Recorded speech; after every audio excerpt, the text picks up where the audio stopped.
અમદાવાદમાં વરસાદ બાદ મચ્છરોના બ્રીડિંગ બાબતે હવે તંત્ર એલર્ટ થયું છે। હેલ્થ વિભાગની ટીમોએ અનેક જગ્યાએ આ અંગે તપાસ હાથ ધરી દીધી છે। મચ્છરોના બ્રીડિંગ અટકાવવા માટે 1000 સૂતળી બોલની તૈયારી કરી લેવાઈ। પાણી ભરાયેલી જગ્યાએ 500થી વધુ સૂતળી બોલ ફેંકવામાં આવ્યા। વિવિધ ઇમારતો, ખુલ્લા પ્લોટ, સરકારી કચેરીઓમાં આ અંગે કામગીરી હાથ ધરવામાં આવી છે।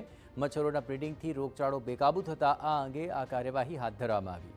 અત્રે મહત્વપૂર્ણ છે કે આરોગ્ય વિભાગની ટીમ વરસાદ બાદ એક્શન મોડ પર છે અને વિવિધ વિસ્તારોમાં મચ્છરોના બ્રીડિંગનો નાશ કરવા માટે આ કાર્યવાહી હાથ ધરવામાં આવી છે। ત્યારે આ અગાઉ ટીમ દ્વારા કન્સ્ટ્રક્શન સાઇટ પર પણ તપાસ હાથ ધરવામાં આવી। સાથે જ બિલ્ડરોની બેદરકારીને પગલે મચ્છરોના બ્રીડિંગ જોવા મળતા પેનલ્ટી અને સીલ કરવાની કાર્યવાહી પણ હાથ ધરાઈ હતી। ત્યારે હવે પાણી ભરાઈ રહ્યા હોય તેવી જગ્યાઓ પર ખાસ સૂતળી બોલ દ્વારા મચ્છરોનો ઉપદ્રવ અટકાવવા માટે કામગીરી હાથ ધરવામાં આવી છે।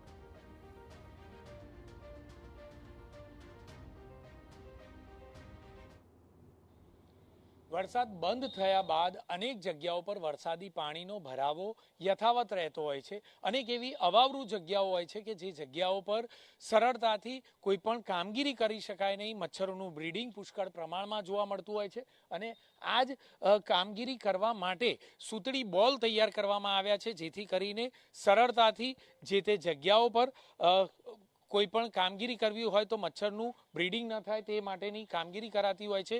આપણી સાથે હેલ્થની ટીમ છે, તેમની સાથે વાત કરીશું। કયા પ્રકારના આ બોલ તૈયાર કરાતા હોય છે, કેટલો ઉપયોગી?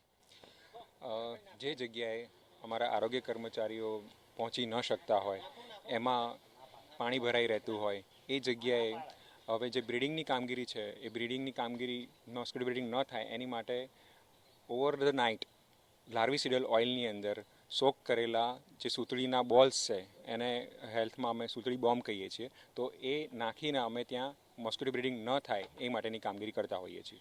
ખાસ તો કેટલી જગ્યાઓ પર આ બોલ નાખવામાં આવ્યા છે સૂતળીવાળા?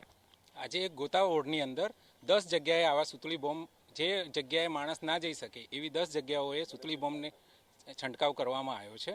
જે બંધ પડેલા કન્સ્ટ્રક્શન સાઇટ હોય, બાંધકામ સાઇટ હોય, જેના શંખના ખાડા હોય કે લિફ્ટના ભોયરા હોય, પછી આવી અવાવરૂ જગ્યા હોય જ્યાં કોઈ માણસ જઈ ના શકે, ત્યાં અમે આવા સૂતળી બોમ્બ નાખ્યા છે, જેના કારણે મચ્છરોનું બ્રીડિંગ એ જે ઓઇલ હોય એનાથી નાશ પામશે। ટૂંકમાં કહીએ તો જે ઓઇલના જે સૂતળી બોલ છે તે નાખવાથી સરળતાથી કોઈ પણ પ્રકારે જે કામગીરી કરવાની રહેતી હોય છે તે થઈ શકે અને આજુબાજુના વિસ્તારમાં કોઈ પણ પ્રકારે મચ્છરોનો ઉપદ્રવ ન થાય તે માટે આ કામગીરી કરાતી હોય છે।